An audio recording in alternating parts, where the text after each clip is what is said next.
کہ اتنا عرصہ گزر گیا ہے تم لوگوں نے اب تک قرآن کھولا نہیں ہے، اسی وجہ سے آج یہ سوال تم مجھ سے پوچھ رہے ہو. مجھے رونا اس بات پر آ رہا ہے.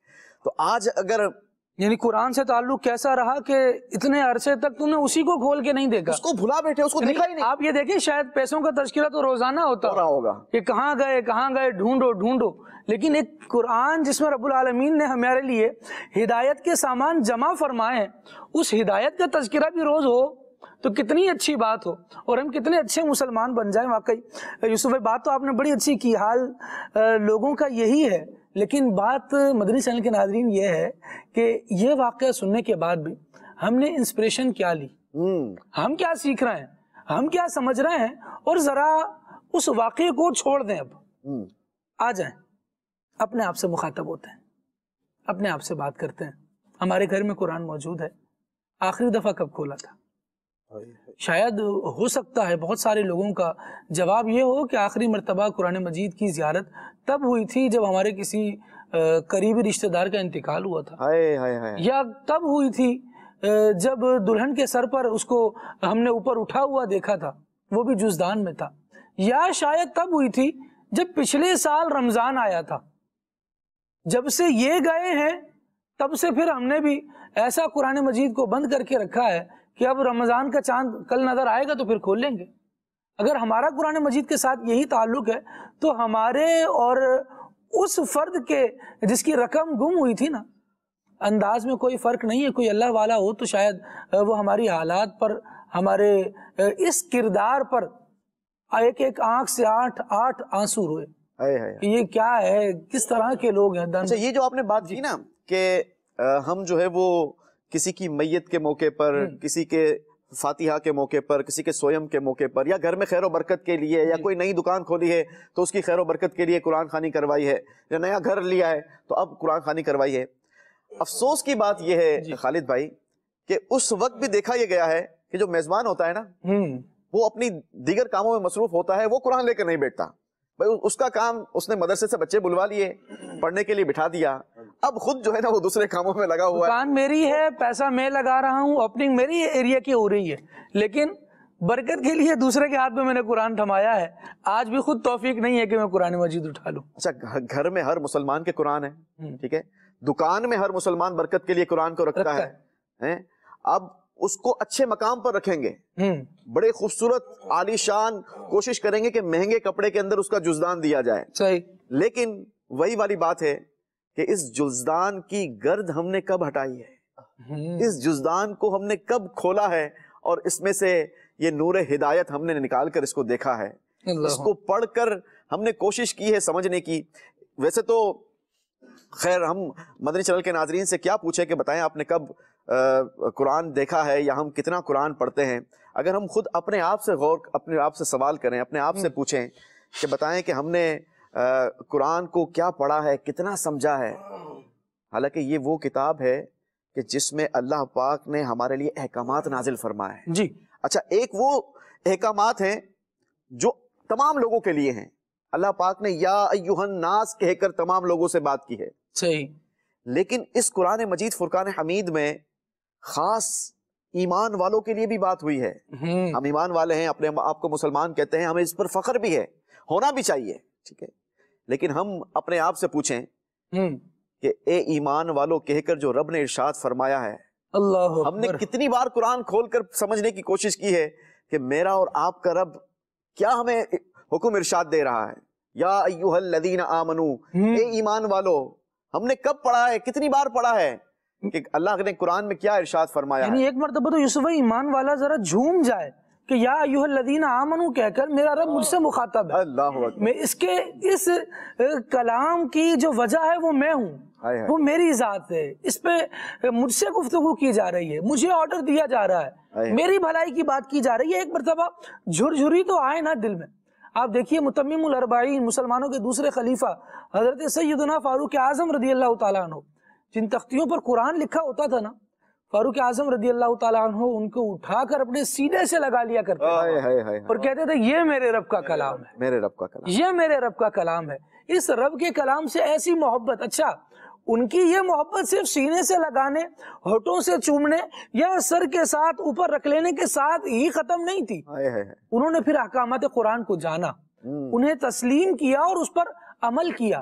من جملہ ہمارا ایمان تو ظاہر ہے تبھی مکمل ہوتا ہے جب ہم قرآن کو اللہ تبارک و تعالیٰ کا کلام کہتے ہیں، لیکن عدنان بھائی سوال یہ بھی ہے کہ کیا ہم قرآن کے بارے میں یہ جانتے بھی ہیں کہ قرآن کن چیزوں کو حلال کہہ رہا ہے، کن چیزوں کو حرام کہہ رہا ہے؟ کتاب ہدایت قرآن ہے، یہ پتہ کیسے چلے گا؟ بسم اللہ الرحمن الرحیم۔ خالد بھائی یقیناً قرآن مجید کی جو برکات ہیں، یعنی دو طرح کی برکات ہیں، یہ اس کے اندر شفائے صدور بھی ہے، سینوں کا جو شفا ہے اللہ کریم نے وہ بھی رکھی ہے اس کے اندر، اور جو ظاہری جو بیماریاں ہیں اللہ کریم نے ان کے لیے بھی شفا رکھی ہے۔ تو قرآن مجید میں ظاہر باطن ہر طرح کی بیماریوں کی شفا موجود ہے۔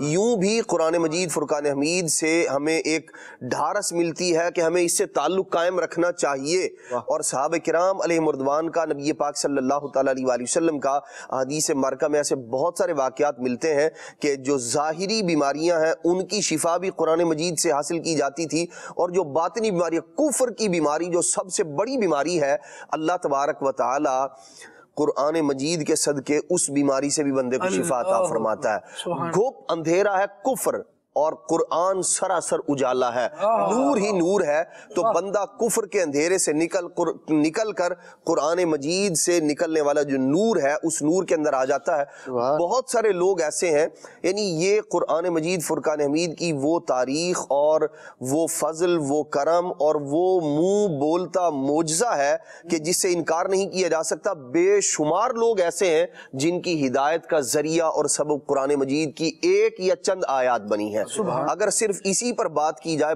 بہت سارے افراد ایسے ہیں جنہوں نے کفر کو چھوڑا قرآن مجید کی آیات سن کر۔ آپ دیکھیے وہ نبی پاک صلی اللہ تعالیٰ علیہ وسلم کی بارگاہ میں وہ جنات کا قرآن سننا، سرکار علیہ السلام تلاوت فرما رہے، اور خاص ان کے لیے نہیں تلاوت فرما رہے تھے، وہ تو گزر رہے تھے۔ یعنی اس قرآن میں اللہ کریم نے کیسی کشش رکھی ہے اور کیسی ہدایت رکھی ہے، چلتے چلتے رک گئے، انہوں نے کہا ہم نے عجیب قرآن سنا ہے، انا سمعنا قرآنا عجبا، ہم نے بڑا عجیب و غریب قرآن سنا ہے۔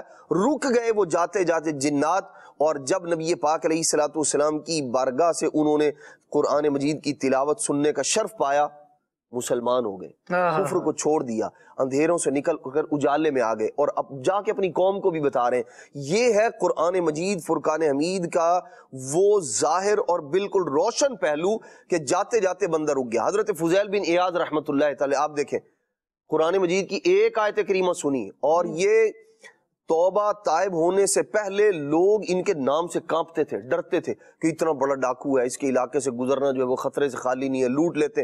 اکیلا ایک آدمی پورے قافلے کو لوٹ لیا کرتے تھے۔ اور آپ دیکھیے جب ایک آیت کریمہ سنی، الم یأن للذین آمنوا ان تخشع قلوبہم، کہ کیا ایمان والوں کے لیے وہ وقت نہیں آیا کہ ان کے دل اللہ کریم کے خوف سے ڈر جائیں۔ یہ آیت کریمہ سنی اور اسی وقت پکارتے ہیں، کہتے ہیں یا اللہ اب ٹائم آ گیا، اب وہ وقت آ گیا ہے میرے مالک، اور اسی وقت جو ہے وہ توبہ کر کے آپ جو ہے وہ جو سب کا گناہ تھے ان سے تائب ہوئے، اور پھر زمانے نے دیکھا اللہ کریم نے اپنی ولایت کا تاج انہیں عطا فرمایا۔ تو قرآن مجید فرقان حمید کتاب ہدایت ہے۔ خود قرآن مجید ارشاد فرماتا ہے، اللہ کریم ارشاد فرماتا ان ھذا القرآن یہدی للتی ہی اقوم، ارشاد فرمایا یہ جو قرآن مجید ہے یہ وہ راہ دکھاتا ہے جو سب سے سیدھی ہے، اقوم ہے جو، ارشاد فرمایا۔ پھر ایک اور مقام پر اللہ کریم ارشاد فرماتا ہے، فرمایا وَنَزَّلْنَا عَلَيْكَ الْكِتَابَ تِبْيَانًا لِكُلِّ شَيْءٍ، ارشاد فرمایا ہر چیز کا اس میں روشن بیان ہے، ہم نے وہ کتاب تمہیں عطا فرمائی ہے، نازل کی ہے، وَهُدًى وَرَحْمَةً، ارشاد فرمایا اس میں ہدایت بھی ہے، اس میں رحمت بھی ہے، فرمایا وَبُشْرَى لِلْمُسْلِمِينَ، اور مسلمانوں اس میں بشارت بھی ہے قرآن مجید میں۔ ایک اور مقام پر اللہ کریم ارشاد فرماتا ہے، فرمایا ھذا بیان للناس، ارشاد فرمایا یہ جو قرآن ہے یہ لوگوں کے لیے ایک بیان ہے، اس کے اندر چیزیں کھول کھول کے بیان کی گئی ہیں، روشن ہے۔ ارشاد فرمایا وَهُدًى وَمَوْعِظَةٌ لِّلْمُتَّقِينَ، ارشاد فرمایا اس میں ہدایت بھی ہے، اس میں موعظت بھی ہے، کس کے لیے؟ متقین کے لیے ہے۔ تو بات یہ ہے کہ ہم اس کے ساتھ تعلق قائم تو کریں، قرآن مجید فرقان حمید کو پڑھنے کی طرف، سیکھنے کی طرف، سمجھنے کی طرف آئیں.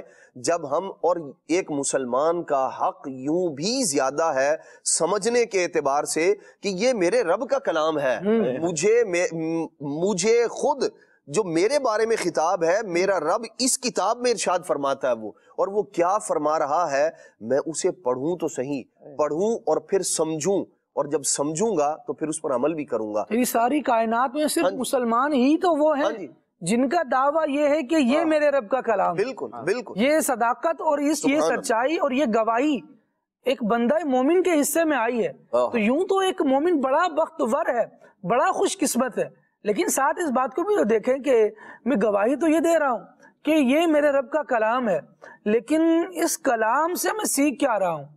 اب دیکھیے فضیل بن عیاض رحمۃ اللہ تعالی علیہ نے، جس طرح دان بھائی نے اشارہ کیا، ایک آیت کریمہ سنی، معلوم تھا کہ قرآن کیا کہہ رہا ہے، ان الفاظ کا مطلب کیا ہے، نتیجہ کیا ہوا، فوراً دل نے اس کے اثر کو قبول کیا. بالکل. لفظ قرآن ایک اس کے بھی عظیم شان ہے، یہ بھی اپنی شان و عظمت میں کم نہیں ہے، لیکن مطلب قرآن کیا کہہ رہا ہے اس کا بھی تو ایک بیان موجود ہے. مدنی چینل کے ناظرین، یہ بھی تو ہمیں آنا چاہیے.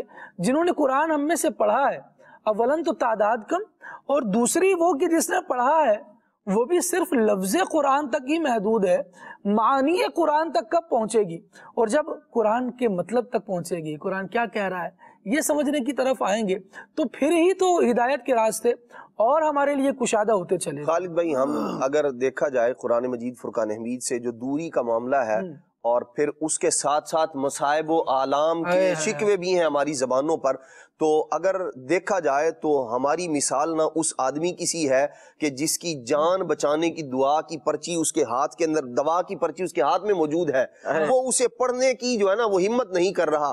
پڑھ لوں یا کسی سے پڑھوا لوں، جان لوں اس میں ہے کیا، تاکہ میں اس چیز کو استعمال کر کے اپنی جان کو بچا سکوں. ہماری حالت و کیفیت اسی شخص کی سی ہے کہ زمانے بھر کے رنج، علم، دکھ، درد ہمارے پلے میں ہے، لیکن اس سے بچنے کا جو طریقہ کار ہے وہ ہمارے پاس موجود ہے کتاب ہدایت کی صورت میں، قرآن مجید کی صورت میں. ہم نہ اس کو پڑھنے کے لیے تیار ہیں، نہ اسے سمجھنے کے لیے تیار ہیں. نبی پاک صلی اللہ تعالیٰ علیہ وسلم نے ارشاد فرمایا تھا، سیدنا علی المرتضیٰ کرم اللہ تعالیٰ وجہ الکریم فرماتے ہیں نبی پاک علیہ السلام نے فرمایا ایک زمانہ ایسا آئے گا، ایک فتنہ ظاہر ہوگا.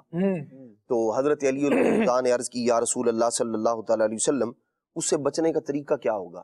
فتنہ تو ہوگا، مصائب، مصیبت اور آزمائش ہوگی، بچے گا کیسے بندہ؟ نبی پاک صلی اللہ تعالیٰ علیہ وسلم نے فرمایا اللہ کریم کی کتاب کے ذریعے، قرآن کے ذریعے. فرمایا یہ وہ کتاب ہے کہ تمہارے اگلے پچھلوں کی خبریں ہیں اس میں.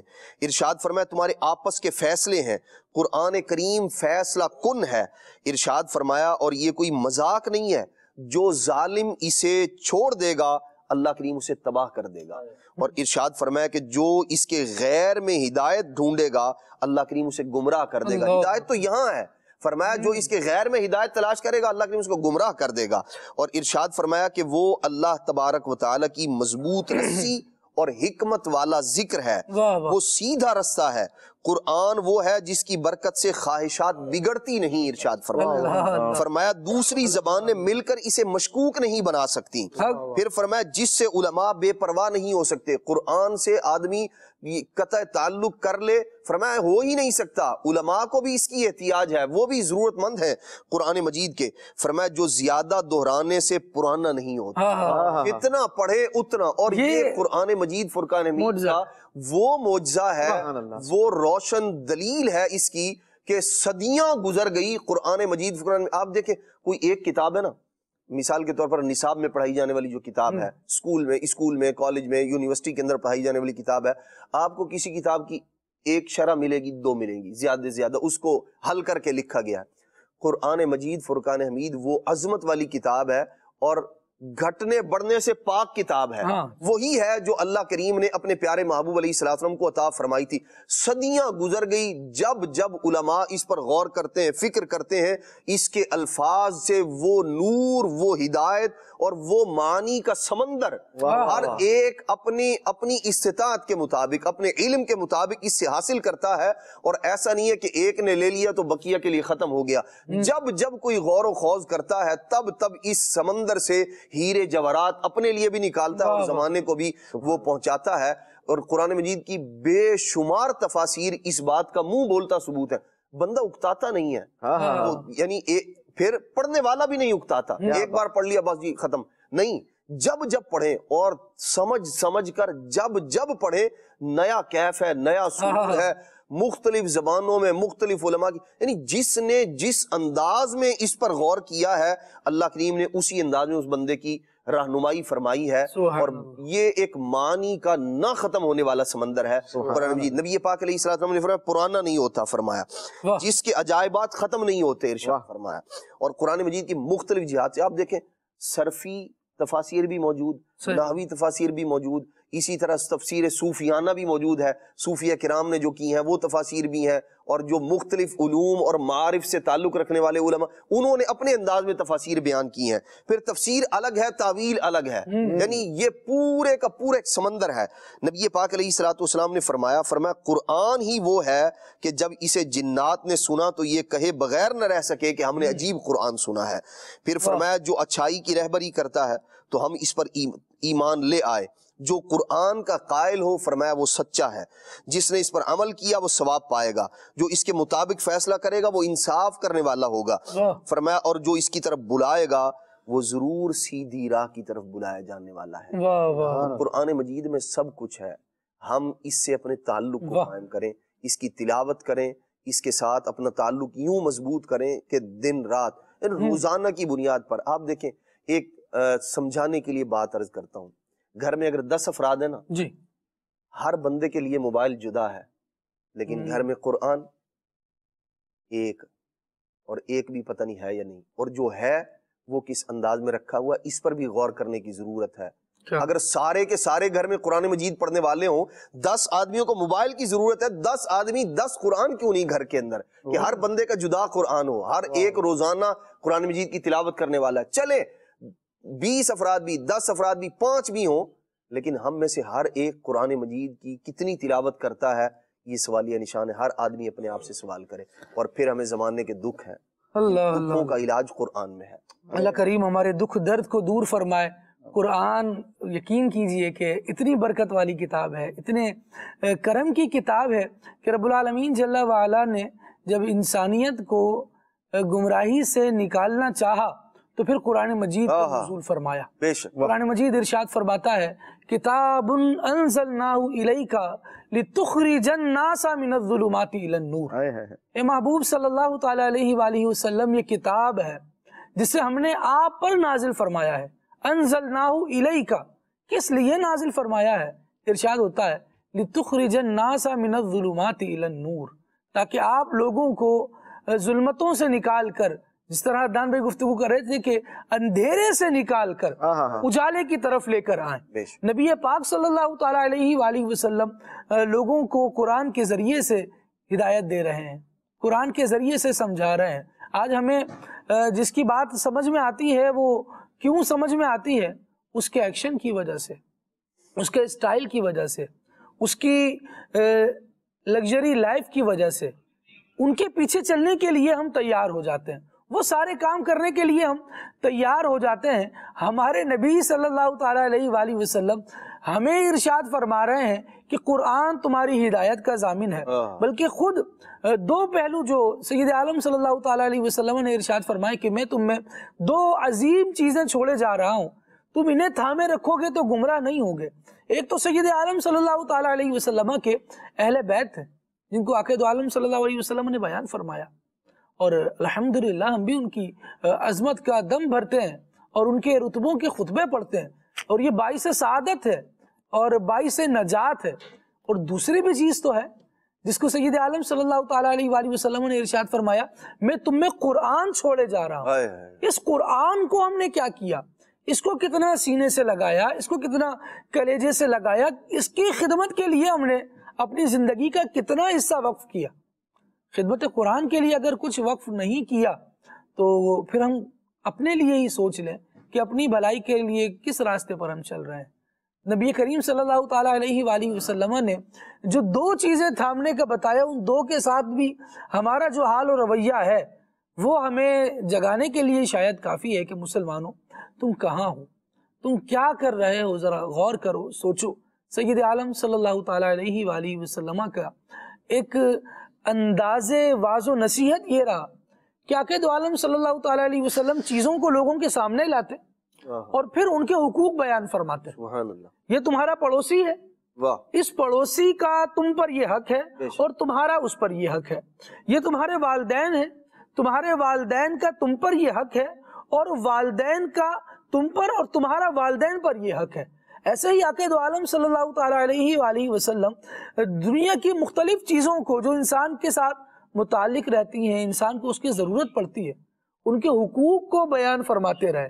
یعنی آپ دیکھیے تو قرآن جو ہے، یہ دین اسلام جو ہے، یہ حقوق اللہ بھی بیان فرماتا ہے، یہ حقوق العباد بھی بیان فرماتا ہے۔ مدنی چینل کے ناظرین، ایسے ہی ایک حقوق قرآن بھی ہے۔ جی ہاں، قرآن کا بھی کوئی حق ہے جو ہم پر ہے، جو ہم نے ادا کرنا ہے۔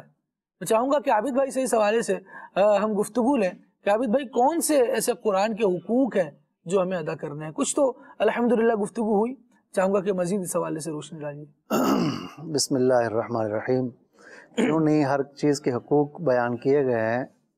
شریعت مصطفیٰ میں میرے آقا صلی اللہ علیہ وآلہ وسلم نے ہر چیز کے حق کو بیان فرمایا، اور قرآن کریم کے بھی حقوق ہیں جو ہر مسلمان کو ادا کرنے چاہیے۔ اللہ کریم نے قرآن کریم برہان رشید سورہ انعام میں آیت نمبر 155 میں ارشاد فرمایا کہ وَهَذَا كِتَابٌ أَنزَلْنَاهُ مُبَارَكٌ فَاتَّبِعُوهُ وَاتَّقُوا لَعَلَّكُمْ تُرْحَمُونَ۔ واہ واہ واہ، کیا بات۔ اور یہ برکت والی کتاب ہم نے اتاری تو اس کی پیروی کرو اور پرہیزگاری کرو، تم پر رحم ہو۔ تو یہ اللہ کریم نے قرآن کریم کے اس حق کو یہاں پر بیان فرمایا۔ سبحان اللہ۔ کہ یہ برکت والی کتاب ہے، جو تمہارا کام کیا ہے کہ اس کے احکامات کی پیروی کرنا۔ بہت اعلیٰ بات۔ جو جس چیز کا قرآن نے حکم دیا ہے، کرنے کا حکم دیا ہے، اس کی پیروی کرنا، اور جس چیز سے قرآن نے منع کیا ہے، روکا ہے، اس سے رک جانا۔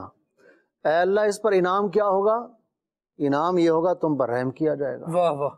تو جب بندہ اس طرح زندگی گزارتا ہے، قرآن کے حلال کو حلال جانتے ہوئے اس پر عمل کرے اور حرام کو حرام جانتے ہوئے اس سے بچ جائے، تو اس پر رحمت ہوتی ہے، اور رحمت اس کی دنیا میں بھی اس پر ہوتی ہے، قبر میں بھی ہوتی ہے، آخرت میں بھی ہوتی ہے، اور رحمت کا نزول یہاں تک ہوگا کہ وہ قرآن کے سائے میں جنت میں داخل ہوگا۔ اور حدیث پاک میں ہے کہ قیامت کے دن رمضان کو بھی ایک نسبت حاصل ہے قرآن سے۔ اللہ کریم نے قرآن کریم میں فرمایا شہر رمضان الذی انزل فیہ القرآن، کہ یہ وہ مہینہ ہے جس میں ہم نے قرآن کو نازل کیا ہے۔ تو رمضان المبارک ایسا برکت والا مہینہ ہے، قیامت کے دن شفاعت کریں گے۔ رمضان بھی کہے گا اے اللہ میں نے اسے دن میں کھانے سے روکے رکھا، تو قرآن بھی کہے گا اے اللہ رات کو اس کو میں نے سونے سے رکھا، یہ مجھے پڑھا کرتا تھا، مجھے سونے سے جگائے رکھا اس کو، یہ مجھے پڑھا کرتا تھا، مجھے سنا کرتا تھا، اور ان کی شفاعت قبول ہوگی۔ اور ایک اور حدیث پاک میں ہے قیامت کے دن قرآن سے بڑھ کر کوئی شفیع نہ ہوگا، قرآن کی شفاعت سب سے بڑھ کر ہوگی۔ تو بتائیے سب سے بڑی طاقت جس کو قیامت کے دن اس کی شفاعت کی حاصل ہو جائے، جس کی تو پھر کیا ہے کہ آج دنیا کے اندر وہ قرآن کریم پڑھے۔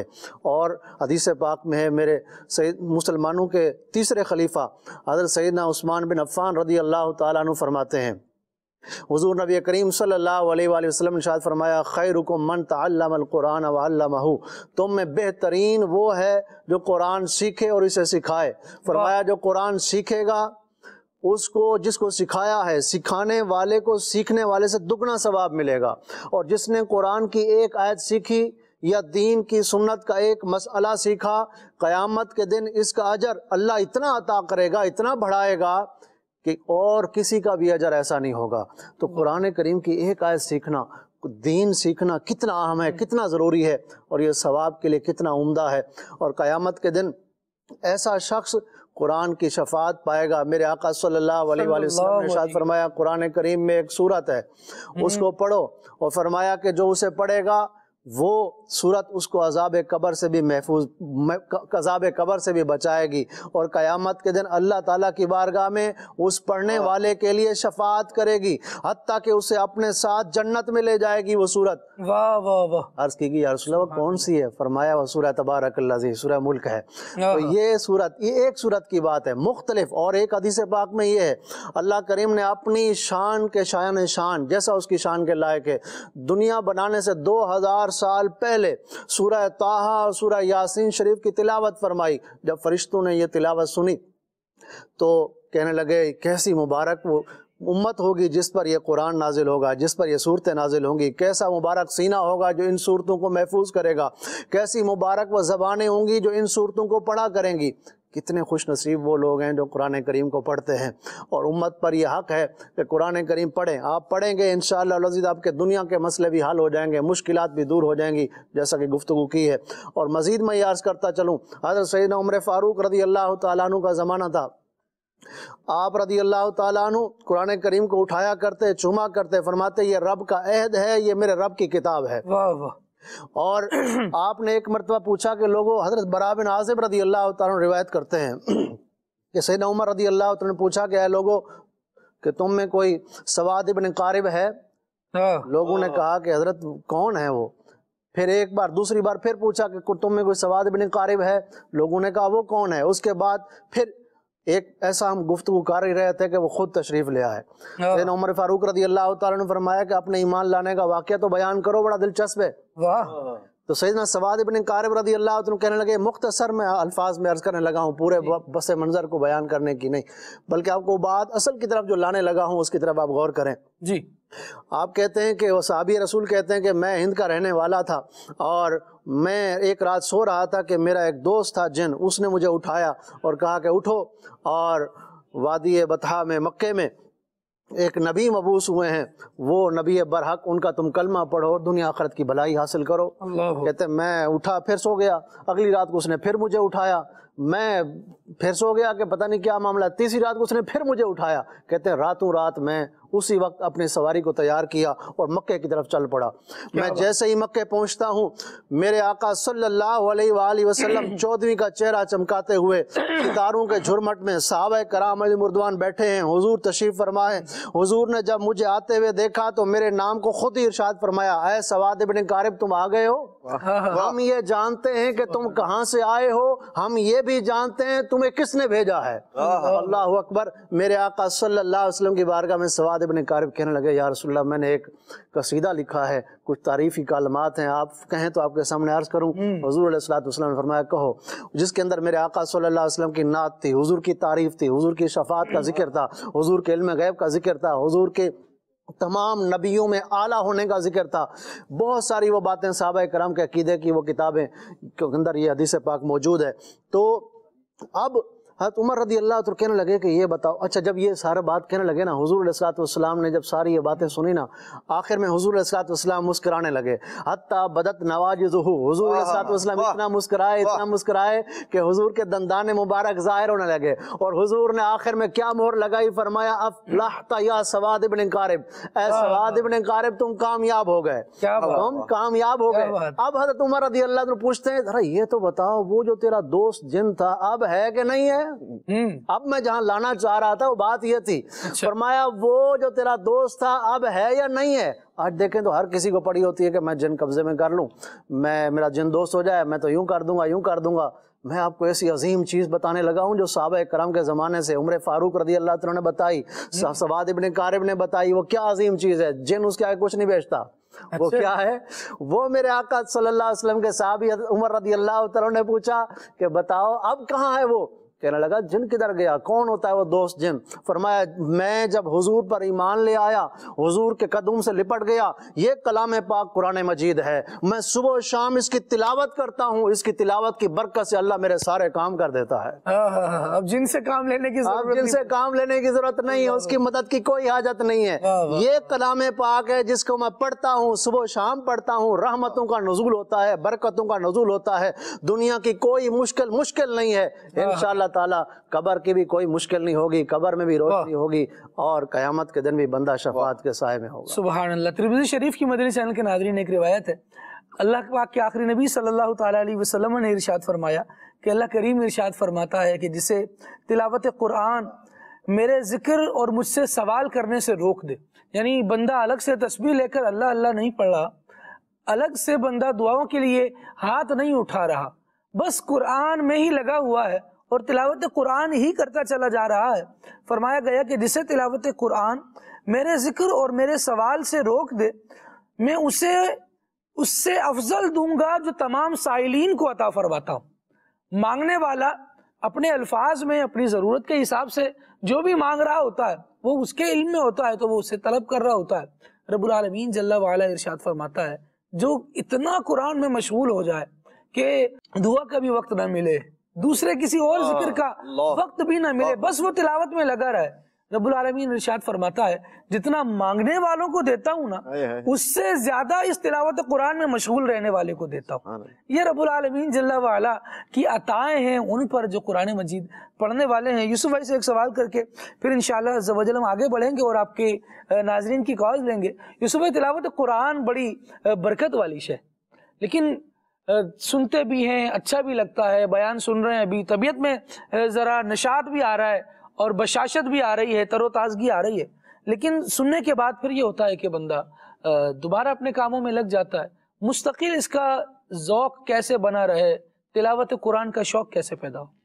دیکھیں، سب سے آسان ذریعہ تو یہی ہے کہ ہم تلاوت قرآن کے فضائل سنتے جائیں، اور اگر ہمارے پس منظر اس کے فوائد رہے نا جی، تو پیش نظر اگر ہم اس کو رکھیں جی تو پھر انشاءاللہ یہ ہے کہ ہمیں تلاوت قرآن کا شوق اور ذوق ملتا رہے۔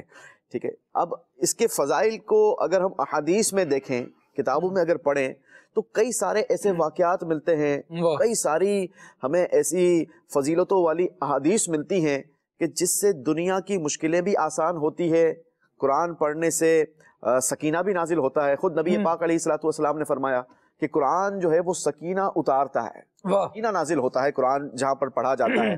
بلکہ وہ بڑا خوبصورت واقعہ ہے، حضرت ابو سعید خدری رضی اللہ تعالی عنہ نے جسے روایت کیا کہ حضرت اسید رضی اللہ تعالی عنہ آپ ایک بار بیٹھ کر تلاوت قرآن کر رہے تھے، قریب ہی آپ کا بچہ بھی آرام کر رہا تھا، سو رہا تھا۔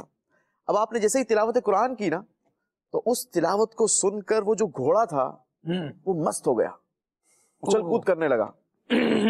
تو آپ اس کو دیکھنے کے لیے رکے کہ کیا ہو گیا، اچانک سے کوئی یہ مست ہو گیا ہے، اچھل کود کر رہا ہے، کہیں ایسا تو نہیں ہے کہ کسی چیز نے اس کو ڈسٹرب کیا ہو یا پریشان کیا ہو۔ تو آپ اس کو دیکھنے کے لیے کھڑے ہوئے، جب آپ کھڑے ہوئے تو وہ گھوڑا نارمل ہو گیا، پھر آپ بیٹھ کر تلاوت قرآن کرنے لگے، پھر جو ہے وہ گھوڑا مست ہو گیا، پھر اچھل کود کرنے لگا۔ اسی طریقے سے یہ 2-3 بار ہوا۔ اب آپ کو ڈر لگا کہ کہیں ایسا نہ ہو کہ یہ گھوڑا اچھل کود کرتے کرتے میرے بچے کو کوئی نقصان پہنچا دے، قریبی بچہ سو رہا تھا۔ تو آپ نے بچے کو اٹھایا اور باہر نکلے۔ آپ فرماتے ہیں کہ جب میں باہر نکلا تو کیا دیکھتا ہوں کہ آسمان سے ایک چھتری ہے جو بہت نیچے آئی ہوئی ہے اور اس میں روشنی بھی پھیل رہی ہے۔ اب یہ سارا واقعہ گزر گیا، صبح نبی پاک علیہ الصلوۃ والسلام کی بارگاہ میں آپ حاضر ہوئے اور پوری رات کی داستان جو ہے وہ پیارے آقا علیہ الصلوۃ والسلام کی بارگاہ میں بیان کی۔ حضور علیہ الصلوۃ والسلام نے فرمایا کہ اے اسید، جب تم تلاوت قرآن کر رہے تھے تو وہ جو تم نے چھتری دیکھی وہ اللہ پاک کے ملائکہ تھے، اور اگر تم اپنی تلاوت قرآن کو جاری رکھتے تو صبح یہ سارا زمانہ ان ملائکہ کو دیکھ لیتا۔ تو یہ ایسا سکینہ اتارنے والی کتاب ہے کہ اس کی تلاوت کرتے چلے جائیں اور اللہ کی رحمتوں کے سائے میں بندہ اپنے آپ کو یوں کہا جائے کہ اللہ کی رحمتیں جو نازل ہو رہی ہیں اس سے اپنے آپ کو بابرکت کرتا چلا جائے، اپنے اللہ گھر میں کی رحمت کی چھما چھم برسات میں نہاتا چلا جائے، بے شک نہاتا چلا جائے۔ اب ہم دیکھیں کہ ہم اللہ سے امید تو یہ رکھتے ہیں، دعا بھی کرتے ہیں کہ اللہ تو ہمارے کاروبار میں بھی برکت دے، ہمارے گھر میں بھی اپنی رحمتوں کا نزول فرما، لیکن عمل جو ہے وہ اس کے اگر برعکس ہوگا تو پھر کس طریقے سے ہم وہ ان برکتوں کو پانے میں کامیابی حاصل کر سکیں گے؟ تو ہمیں جو ہے وہ تلاوت قرآن کا شوق بھی پیدا کرنا چاہیے، ذوق بھی پیدا کرنا چاہیے۔ میں آپ کو ایک شوق والی بات بتاتا ہوں۔ حضرت علی رضی اللہ تعالیٰ عنہ فرماتے ہیں، چونکہ قرآن جو ہے وہ کلام اللہ ہے، حضرت علی فرماتے ہیں میرا جی چاہتا ہے کہ رب مجھ سے بات کرے تو میں تلاوت قرآن کرنا شروع کر دیتا ہوں، اور جب فرماتے ہیں کہ جب میرا جی چاہتا ہے اب میں سناؤں، میں اپنے رب کو اپنی داستان سناؤں تو میں دعا کرنا شروع کر دوں. تو یہ اللہ پاک سے کلام کرنے کا ایک بہترین ذریعہ ہے. اللہ پاک ہمیں اس کے عمل کی توفیق نصیب فرمائے. آمین آمین آمین. مدنی چینل کے ناظرین ذرا دیکھیے، یوسف بھائی نے ایک جو بات ابتدا میں کہی کہ ہم جو ہے تلاوت قرآن کا شوق ایسے بڑھا سکتے ہیں کہ اس کے فضائل کو پڑھیں. اچھا یہاں ایک بات پیدا ہوتی ہے، بھائی محفل میں آئے بیٹھے، جس طرح میں نے بھی ایک سوال اس میں ساتھ ریز کیا کہ محفل میں بیٹھے ہیں، بات سن رہے ہیں، اچھا لگ رہا ہے، ٹرانسمیشن دیکھ رہے ہیں مدنی چینل پر، اور واقعی دل کر رہا ہے یار کتنی عظمت والی کتاب ہے، قرآن پڑھنا چاہیے اور ہونا چاہیے. لیکن پھر ہم خود ہی اپنا ذہن بنا لیتے ہیں، یار میں یہاں سے اٹھوں گا پھر ساری باتیں بھول بھال جاؤں گا، پھر اور کاموں میں لگ جاؤں گا. یہ ہم نے اپنا خود ہی ذہن بنا لیا. اس کی جگہ اگر ایسا ہونا کہ یوسف بھائی مجھے کوئی بزنس آئیڈیا دیں اور کہیں کہ اس جگہ پر انویسٹ کر دو، اور اس کے بعد جو ہے نا جب آپ یہاں سے 2-1 مہینے میں بس اچھے ریٹ لگیں گے اور زبردست آپ کو اس کی رقم مل جائے گی، تو میں کیا کروں گا؟ کیا میں یہ سوچوں گا کہ یار بس ابھی یہ محفل میں بات ہو گئی، اب یہ بات ختم ہوگی تو پھر میں اپنے کام کاج میں لگ جاؤں گا، پھر کس کو یاد رہے گا؟ بات آئی گئی ہو گئی، پھر بات آئی گئی نہیں ہوگی. پھر میں اس محفل سے اٹھوں گا تو اگر میرے اپنے پاس پیسے موجود نہیں بھی ہیں نا تو میں چاہوں گا یار آئیڈیا تو اچھا دیا تھا، ذرا اس سے بھی بات کرو، اس سے بھی بات کرو، ادھر بھی پکڑ لو، ادھر بھی پکڑ لو، ادھر سے لے کر بھی میں انویسٹ کر رہا ہوں گا. کیوں؟ کیونکہ مجھے معلوم ہے کہ جناب والا پیسے کھڑے ہونے والے ہیں، ہاتھوں ہاتھ انعام ملنے والا ہے، ایسا فائدہ نصیب ہونے والا ہے. تو ہم دل جن چیزوں میں الجھا کے رکھتے ہیں نا ان کاموں کو کرنے کی توفیق کی طرف بھی چڑھے جاتے ہیں. اور جب تلاوت قرآن کے فضائل سنیں نا، اب ذرا اس پہ دل کو الجھا لیں. کوئی ملے تو اس کو فضائل سنانا شروع کر دیں، کوئی ملے تو اس سے قرآن کی بات بتانا شروع کر دیں، کوئی ملے تو اس سے کہیں یار اللہ کا کلام ہے نا اس کی بڑی برکت ہے. اس سے کیا ہوگا؟ اس سے ہمارا لائف اسٹائل بدل رہا ہے، طرز زندگی بدل رہا ہے. میرے بھی بار بار قرآن کی بات کر رہا ہوں نا تو میرے شعور میں یہ بات چاہتے ہوئے یا نہ چاہتے ہوئے بیٹھ جائے گی کہ قرآن پڑھنا ہے، قرآن پڑھنا ہے. جب میں نے اس کا تذکرہ ہی پورا دن نہیں کرنا تو پھر میں اس عمل کی طرف کیسے آؤں گا؟ تو جو کام کرنا چاہتے ہیں، علماء بڑی پیاری بات کہتے ہیں کہ جو نیکی کرنا چاہتے ہو نا اس نیکی کا لوگوں میں بیان کرنا شروع کر دو. اس کا ایک اثر یہ ہوگا کہ اللہ تبارک و تعالی تمہارے لبوں سے نکلنے کی وجہ سے بھی، کیونکہ تم نے اللہ کا نیکی کیا ہے؟ اللہ کو راضی کرنے والا کام. اللہ کو راضی کرنے والے کام کی جب آپ نے دوسروں کو ترغیب دلائی نا تو اللہ تبارک و تعالیٰ اس کا ایک اثر یہ بھی تمہیں عطا فرمائے گا کہ اس کام کرنے کی توفیق تمہیں بھی عطا فرما دے.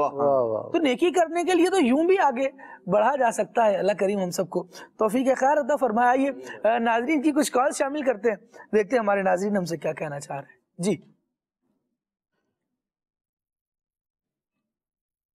مقبول حسین لیت سے بات کر رہا ہوں. تو الحاج حاجی مشتاق اتاری مرحوم صاحب کے آواز میں کوئی نعت سنا دے اور ان کی زندگی کے کچھ باتیں سنا دیں. انہیں مناسبت سے غالباً اس سے ان کا اسی مہینے میں وصال ہوا تھا ان کا. بالکل جی. اللہ کریم حاجی مشتاق اتاری رحمۃ اللہ تعالی علیہ کے مزار فائز الانوار پر اپنی کروڑا کروڑ انوار و تجلیات کی بارشیں برسائے. قرآن پاک کا قاری میرا مشتاق اتاری. امیر اہل سنت احمد برکاتہم العالیہ نے ان کے لیے مطلب جو جملے کہے ان میں یہ ہے قرآن پاک کا قاری میرا مشتاق اتاری. پہچان ان کے اس عمل نے ان کی پہچان کیسی خوبصورت کر دی. خود پیر صاحب فرما رہے ہیں قرآن پاک کا قاری میرا مشتاق اتاری. کیا بات، اللہ ہمیں بھی نصیب فرمائے. بہت پیاری تلاوت کرتے. یہ وہ پہچان ہے مدنی چینل کے ناظرین جو بندے کی بنتی ہے. اب دیکھیں نا زندگی بھر یہ یہی کام کرتے رہے نا، نیکی کی ترغیب دلاتے رہے، لوگوں کو نعتیں سناتے رہے. کئی جگہوں پر یہ سننے کو ملا ہمیں کہ حاجی مشتاق اتاری رحمۃ اللہ تعالی علیہ سے فرمائش کر کے تلاوت قرآن سنی جاتی تھی. ایک تو بطور نعت خواں آپ کی شہرت تھی تو نعتیں تو پڑھتے ہی پڑھتے تھے، لیکن ایسا ہوتا ہے کہ بسا اوقات جو جس نعت خواں کا نام زیادہ مشہور ہوتا ہے بسا اوقات وہ محفل کے آخر میں آ رہے ہوتے ہیں کہ بس اب یہ آئیں گے تو اس کے بعد محفل کو ختم کر دیں گے. اس سے پہلے پروگرام شروع ہوتا ہے، لیکن وہ شروع ہو گیا اور باقاعدہ تلاوت قرآن سے شروع ہوتا ہے، پھر نعت ہوتی ہے، پھر بیان ہوتا ہے، یہ سارا سلسلہ ہوتا ہے. لیکن کوئی قاری اتنا پیارا ہوتا ہے کہ وہ درمیان میں بھی آئے نا تو اس سے بولا جاتا ہے بھائی آپ تلاوت ہی سنائیں، آپ اتنا اچھا قرآن پڑھتے ہیں. تو یوں اگر پہچان بنے تو کیا ہی بات ہو. اللہ کریم ہمیں توفیق خیر بھی عطا فرمائے. عدنان بھائی، حاجی مشتاق اتاری کے حوالے سے کوئی بات؟ حاجی مشتاق صاحب رحمۃ اللہ تعالی کی ویسے بہت ساری باتیں ہیں آپ کی سیرت پر. الحمدللہ المدینہ العلمیہ سے، مکتب المدینہ سے ایک کتاب شائع ہے عطار کا پیارا کے نام سے. تو آپ کی سیرت کے مختلف پہلو جو ہے وہ اس کے اندر بیان کیے گئے ہیں. آپ یعنی ایک بہت دیندار آدمی اور اپنے اسلام کی خدمت کرنے والے اور بالخصوص جو ہے لوگوں کی اصلاح کا سامان کرنے والے، لوگوں کے کام آنے والے، یعنی آپ کی سیرت کے بہت سارے پہلو ہیں. نعت خوانی تو آپ کی سیرت کا ایک باب ہے. بقیہ یوں کہہ لیں کہ وہ ایک بہت نائس انسان تھے جو لوگ ان سے ملے، اور بلکہ بعض ایسے لوگ بھی یعنی جسے تھوڑی دیر کے لیے جسے رفاقت نصیب ہوئی نا، وہ بھی بتاتا وہ میں حاجی مشتاق صاحب کے ساتھ ملا تھا تو اس کے بعد سے میں نے نا داڑھی شریف رکھی ہوئی ہے، انہوں نے مجھے کہا تھا. ایسے بہت سارے لوگ مجھے بھی ملے، آپ کو بھی ملتے ہوں گے. تو یہ اس طرح کے لوگ دنیا سے چلے جاتے ہیں لیکن اپنے لیے نیکیاں جو ہے نا وہ بقیہ چھوڑ کر چلے جاتے ہیں کہ لوگ ان کا خیر کے ساتھ ذکر کرتے ہیں. سبحان اللہ. جانشین امیر علیہ سنت حاجی مشتاق اتاری رحمۃ اللہ تعالی علیہ کے حوالے سے کیا ارشاد فرما رہے ہیں، آئیے ملاحظہ کرتے ہیں. واہ. ثنا خان رسول مقبول، بلبل روضہ رسول، مداح صحابہ و آل بطول، گلزار عطار کے مشک بار پھول، مبلغ دعوت اسلامی الحاج ابو عبید قاری محمد مشتاق احمد اتاری علیہ رحمت اللہ الباری بن مولانا اخلاق احمد کی ولادت غالباً بروز اتوار 18 رمضان المبارک 1386 ہجری بمطابق 1 جنوری 1967 کو بنو کے پی کے پاکستان میں ہوئی. کچھ عرصے کے بعد فیصل آباد پاکستان میں بھی رہائش رہی اور بعد میں کراچی میں مستقل رہائش اختیار کر لی اور مدینہ مسجد اورنگی ٹاؤن کراچی میں کئی سال تک امامت فرماتے رہے. 1995 تا وقت انتقال جامع مسجد کنز الایمان بابری چوک کراچی میں امامت اور خطابت کے منصب پر فائز رہے. قرآن پاک کے 8 پارے حفظ تھے، بہت اچھے قاری تھے اور درس نظامی کے 4 درجے پڑھے تھے، مگر دینی معلومات کسی اچھے خاصے عالم سے کم بھی نہیں تھی. اور الحمدللہ الکریم انہیں 4 مرتبہ حج و زیارات مدینہ منورہ کی سعادت نصیب ہوئی. اگرچہ دولت دنیا میری سب چھین لی جائے، میرے دل سے نہ ہرگز یا نبی تیری ولا نکلے. حاجی مشتاق رحمت اللہ تعالی کچھ عرصے سے کینسر کے مرض میں مبتلا تھے اور بالآخر 29 شعبان المعظم 1423 ہجری صبح 8 بجے ان کا انتقال ہوا. انا للہ و انا الیہ راجعون. اور پھر جو ہے وہ ان کا جنازہ ہوا. اور جنازہ کس شان سے ہوا کہ کہا جاتا ہے نا، عاشق کا جنازہ ہے ذرا دھوم سے نکلے، محبوب کی گلیوں سے ذرا گھوم کے نکلے. امیر سنت فرماتے ہیں کہ میں نے بڑے بڑے حضرات کے جنازوں میں حاضری دیے، لیکن اس سے پہلے کبھی کسی کے جنازے میں اتنا رش نہیں دیکھا جتنا حاجی مشتاق کے جنازے میں تھا. اور بہت رکت انگیز مناظر دیکھنے میں آ رہے تھے کہ غم مشتاق میں دیوانے بلک بلک کر رو رہے تھے. آہوں اور سسکیوں کی صداؤں میں انتہائی پرسوز ماحول میں صحرائے مدینہ میں حاجی مشتاق رحمت اللہ تعالی علیہ کو سپرد خاک کیا گیا.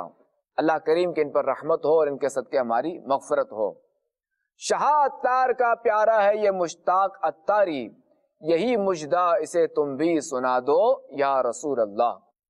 اللہ سبحان اللہ. اللہ رب العالمین جل وعلا کی ان پر رحمت ہو اور ان کے صدقے اللہ تبارک و تعالی ہماری مغفرت بھی فرمائے. مدنی چینل کے ناظرین، حاجی مشتاق اتاری رحمۃ اللہ تعالی علیہ سے ملنے والے، ان کی محفل میں بیٹھنے والے، وہ ایک جملہ کہا جاتا ہے کہ تیری صورت کو دیکھنے والے اپنی قسمت پہ رشک کرتے ہیں. تو یہ ان افراد میں سے ایک تھے کہ جن کو دیکھنے والے، جن کی محفل میں بیٹھنے والے، جن کے ساتھ کچھ وقت گزارنے والے واقعی رشک کرتے ہیں اور یاد کرتے ہیں ان لمحات کو کہ کیا بات ہے، کس طرح کی ملنساری ان کی طبیعت میں تھی. یوسف سلیم بھائی، کچھ ہے واقعہ کوئی حاجی مشتاق اتاری علیہ رحمت سے ملاقات کا؟ جی، حاجی مشتاق اتاری رحمۃ اللہ تعالی علیہ، آپ سے میری ملاقات ہوئی تھی، طالب علم کا دور تھا اور مدرسۃ المدینہ کے تقسیم اسناد کا بڑا پروگرام ہوتا تھا اور غالباً پاکستان بھر کے یا پورے کراچی کے مدارس المدینہ کا وہ ایک مقابلہ ہوتا تھا. تقسیم اسناد بھی ہوتی تھی اور اس میں مختلف مقابلے بھی ہوتے تھے. یہ جو ذہنی آزمائش ہے نا، یہ بھی ان دنوں ہوا کرتی تھی. اور اس میں ایک باقاعدہ سیگمنٹ ہوا کرتا تھا اس مقابلے کے اندر ذہنی آزمائش کا. وہ منچ پر کافی سارے اسٹوڈنٹس بٹھایا کرتے تھے اور پھر ان کے درمیان یوں یہ سوال و جواب کا سلسلہ رہتا تھا.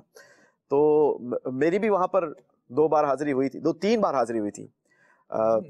ماشاءاللہ وہاں پر مجھے بیان کا موقع ملا تھا اور میں نے بڑے پرائز اٹھائے تھے. فرسٹ انعام پہلی بار ملا تھا, دوسری بار دوسرا انعام بھی ملا تھا.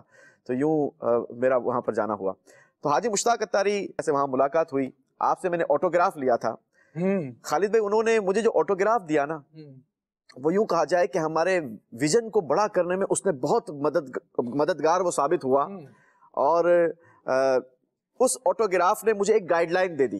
اور وہ آٹوگراف کیا تھا مجھے یاد ہے, وہ ورڈ ٹو ورڈ یاد ہے, آج بھی میرے پاس وہ موجود ہے. اس میں حاجی صاحب نے لکھا کہ دنیا میں بظاہر کم عمر بچوں نے بہت بڑے بڑے کام کیے ہیں, ہمیشہ اپنی سوچوں کو بلند رکھیں, کامیابی آپ کے قدم چومے گی. ماشاءاللہ. یعنی اگر آپ نے دنیا میں کوئی بڑا کام کرنا ہے تو پھر سب سے پہلے اپنی سوچ کو بڑا کرنا ہے. آپ بڑا سوچیں گے تو بڑا کرنے کی ہمت کریں گے, اور جب بڑا کرنے کی ہمت کریں گے تو پھر بڑی کامیابی ملے گی. تو یہ ایک میسج تھا حاجی مشتاق کی طرف سے. اللہ ان کی مزار پر اپنی رحمت و برکتوں کا نزول فرمائے, اور اللہ ہمیں بھی بڑا ویژن عطا فرمائے, کوئی دین کی بڑی خدمت ہم سے لے لے. آمین آمین. دعوت اسلامی کی مرکزی مجلس شورا کے اولین نگران حاجی مشتاق اتاری رحمۃ اللہ تعالیٰ علیہ تھے, اور کیا زبردست آپ کا انداز ہوتا تھا طلباء علم دین کے ساتھ شفقت کا, ان کے ساتھ محبت کا. عابد بھائی آپ نے بھی جب حاجی مشتاق اتاری رحمۃ اللہ تعالیٰ علیہ کے ساتھ کچھ وقت گزارا ہے, کچھ تذکرہ ہو جائے گا؟ جی الحمدللہ ہم پڑھتے تھے فیضان مدینہ میں جب, تو کیونکہ طلباء قربانی کی کھالیں جمع کرتے تھے امیر سنت کی ترغیب پر, حکم پر, تو ہم بھی وہاں حاضر ہوئے سلجر بازار کی طرف. تو کنز الایمان میں آپ تشریف فرما ہوتے تھے, مسجد کنز الایمان میں, تو وہاں پر سارے طلباء حاضر ہوئے تو بڑی محبت سے سینے لگایا ہمیں, اور تحفے دیے, اب سوٹ پیس دیے, بڑی محبت دی, دعائیں دی, اتنی توجہ سے ملے کہ دل باغ باغ ہو گیا.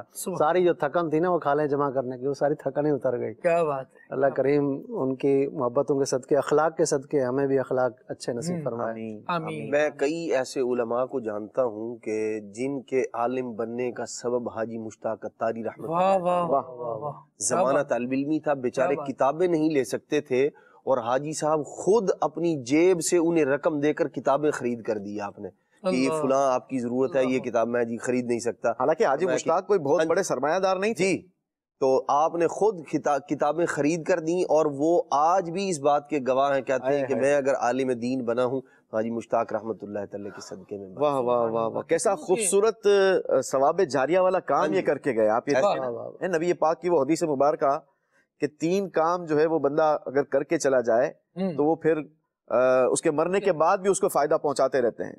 تو اگر کسی طالب علم کو یہ کتاب دی ہے اور وہ اس نے اس کتاب سے پڑھ کر وہ عالم بن گیا, اب وہ جب تک یہ سلسلہ جاری رہے گا, حاجی مشتاق رحمۃ اللہ تعالیٰ علیہ کے لیے ثواب جاریہ کا یہ بھی ایک بہترین ذریعہ ہے. یہ تو ایک عالم دین ہونے کی حیثیت سے یوں سمجھیں کہ طلباء علم دین کی خدمت اور ان کی محبت حاجی مشتاق علیہ رحمہ کی ان کے ساتھ رہی, اور پھر اب وہ ماشاءاللہ عالم بنے, اور پھر الحمدللہ اپنی اپنی ذمہ داریوں کو نبھا رہے ہیں, اور کسی نہ کسی اعتبار سے دین متین کے خدمت کے شعبوں میں سے اپنے آپ کو وقف کیا ہوا ہے اور کام کر رہا ہے. بہت سارے وہ لوگ ہیں جو یوں باقاعدہ عالم تو نہیں بنے, لیکن مذہبی ماحول سے وابستہ ہونے کا سبب ان کے لیے حاجی مشتاق علیہ رحمت ہے. ان کے حقیقی دعوت, ان کی انفرادی کوشش, کتنے لوگ مدنی چینل کے ناظرین ہو, حالانکہ آڈیو کیسٹ کا زمانہ تھا, حاجی مشتاق اتاری رحمۃ اللہ تعالی علیہ کی نعتیں سن کر لوگ ماحول میں آئے. بس حاجی مشتاق اتاری کی آواز ہوتی تھی اور دل مچلنے لگتا تھا. یہ تھوڑی سی ایک جھلک یا کچھ اشعار حاجی مشتاق اتاری علیہ رحمہ کی آواز میں سنتے ہیں. سیر گلشن کون دیکھے داشت طیبہ چھوڑ کر, سیر گلشن کون دیکھے داشت طیبہ چھوڑ کر, سوئے جنت کون جائے در تمہارا چھوڑ کر,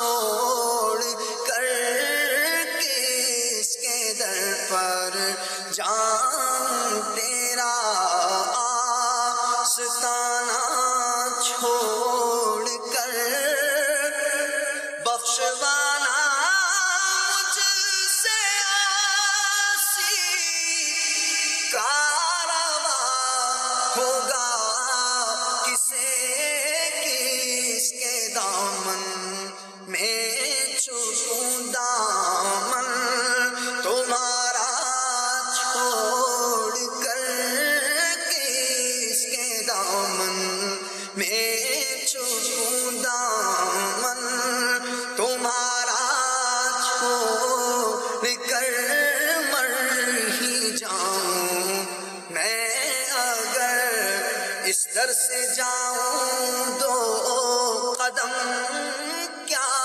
بچے بیمار غم قرب مسیحا چھوڑ کر کیا بچے بیمار غم قرب مسیحا چھوڑ کر مر کے جیتے ہیں جو ان کے در پہ جاتے ہیں حسن جی کے مرتے ہیں جو آتے ہیں مدینہ چھوڑ کر ہاں جی کے مرتے ہیں جو آتے ہیں مدینہ چھوڑ کر سیر گلشن کون دیکھے دشت طیبہ چھوڑ کر سوئے جنت کون جائے در تمہارا چھوڑ کر. ماشاءاللہ ماشاءاللہ. مدنی چینل کے ناظرین اور وہ ناظرین جنہوں نے حاجی مشتاق علیہ رحمہ کا زمانہ مس کیا یا ان کو نہیں دیکھا، ان کو اس زمانے میں نہیں سن سکے، اور ویڈیو آپ کی اتنی دستیاب ہیں نہیں کہ وہ اس طرح سے وائرل ہو، بہرحال لیکن آپ کی آواز لوگوں نے سنی ہوئی ہے، اور آج بھی الحمدللہ آپ کی آواز ہے جو کانوں میں رس گھولتی ہے. اور واقعی جس آواز کے لیے کہا جائے نا کہ یہ رس گھولنے والی آواز ہے، انداز بھی رس گھولنے والا ہے، آواز بھی رس گھولنے والی ہے، اور گفتگو میں بھی ماشاءاللہ ایسے ہی زبردست ملنساری تھی. بہت شکریہ ان کالر اسلامی بھائی کا جنہوں نے کال کی اور حاجی مشتاق علیہ رحمہ کا تذکرہ ہوا، اور پھر اتنی ساری باتیں آپ کے حوالے سے ہوئیں. مدنی چینل کے ناظرین، پھر اس بات کی طرف حاجی مشتاق علیہ رحمہ کے تذکرے کے آخر میں بھی ہم آتے ہیں کہ ایک پہچان تلاوت قرآن ہماری بھی ہونی چاہیے. آئیے مزید کال دیتے ہیں. اطہرت تاریخ شمباد سے عرض کر رہا ہوں، کھلے آنکھ صلی اللہ میں آج جو موضوع لیا گیا تلاوت قرآن بہت بہترین موضوع ہے. مبلغین اگر اس پہ روشنی ڈال دیں کہ درست مخارج کے ساتھ قرآن پاک پڑھنے کی کیا اہمیت ہے، اور بالخصوص جو دعوت اسلامی کے اعتکاف ہوتے ہیں اس میں کیا انتظام ہوتا ہے تاکہ عوام الناس بھی اس سے استفادہ حاصل کر سکے. انشاءاللہ اس کو ضرور لیتے ہیں، اور اس بات پر ہم نے بات کرنی ہی ہے. الحمدللہ دعوت اسلامی کا دینی ماحول ہے، یہاں تلاوت قرآن کی بات ہو، درست مخارج کی، درست سیکھنے کی بات نہ ہو، یہ کیسے ہو سکتا ہے. انشاءاللہ اس کو اس عنوان کو بھی لیتے ہیں. مزید کال دیجیے. ابو حرارات طارق گاؤں جارہ والا سے بات کر رہے ہیں. مجھے سننی ہے، ماہ رمضان آنے والا ہے. سبحان اللہ. مزید محمد ارسلان اتاری مدینۃ الاولیاء ملتان شریف سے بات کر رہا ہوں. کھلے آنکھ صلی اللہ کہتے کہتے میں آج کا موضوع بہت ہی پیارا ہے. عمر بھائی آپ سے عرض ہے، آپ یہ والا کلام سناتے ہیں. امام علیہ سنت امام احمد رضا خان کا لکھا ہوا عرش حق ہے مسند رفعت رسول اللہ کی. سبحان اللہ. اللہ کریم برکت دے. اچھا، میسیجز میں بھی یہ فرمائش ہے کہ حاجی مشتاق طاری علیہ رحمہ کا کلام سنا دیں، کوئی تو شامل ہوا. اچھا جی، ایک اور میسیج ہے، وہ کالز کے متعلق ہی ہے، انشاءاللہ گفتگو کریں گے تو پھر اسے لیتے ہیں. اچھا جی، بے شک دلوں کا سکون اللہ رب العالمین کے کلام میں ہے. نعت خان اسلامی بھائی سے عرض ہے، رمضان آیا، یہ کلام سنا دیں. اچھا جی، کلام سننا ہے سید صدا حسین ہے گجرات سے، اور کلام کون سا سننا ہے؟ آسیوں کو در تمہارا مل گیا. ٹھیک ہے جی. اور دل میں ہو یاد تیری گوشہ تنہائی ہو. ٹھیک ہے جی. اور گزارش ہے میرے بھائی کے لیے دعا کریں، وہ 3 سال سے ٹھیک نہیں ہے. اللہ پاک اپنے رحمت کی نظر فرمائے اور آپ کے بھائی کو صحت عطا فرمائے، تندرستی دے، شفا عطا کرے. کاشف الطاری ہیں جام شوروں سے اور کلام سننا ہے. وہ سوئے لال ازار پھرتے ہیں، منو شوق مدینہ جامردہ، اس کلام کی بھی فرمائش ہے. اور اذن طیبہ مجھے سرکار مدینہ دے دو. عمر بھائی آپ کی طرف ہیں اور 7 منٹ آپ کے پاس ہیں، کچھ کلام شامل کیجیے. صلی اللہ علیہ وسلم، صلی اللہ علیہ وآلہ وسلم. اذن طیبہ مجھے سرکار مدینہ دے دو. اذن طیبہ مجھے سرکار مدینہ دے دو. اذن طیبہ مجھے سرکار مدینہ دے دو. اذن طیبہ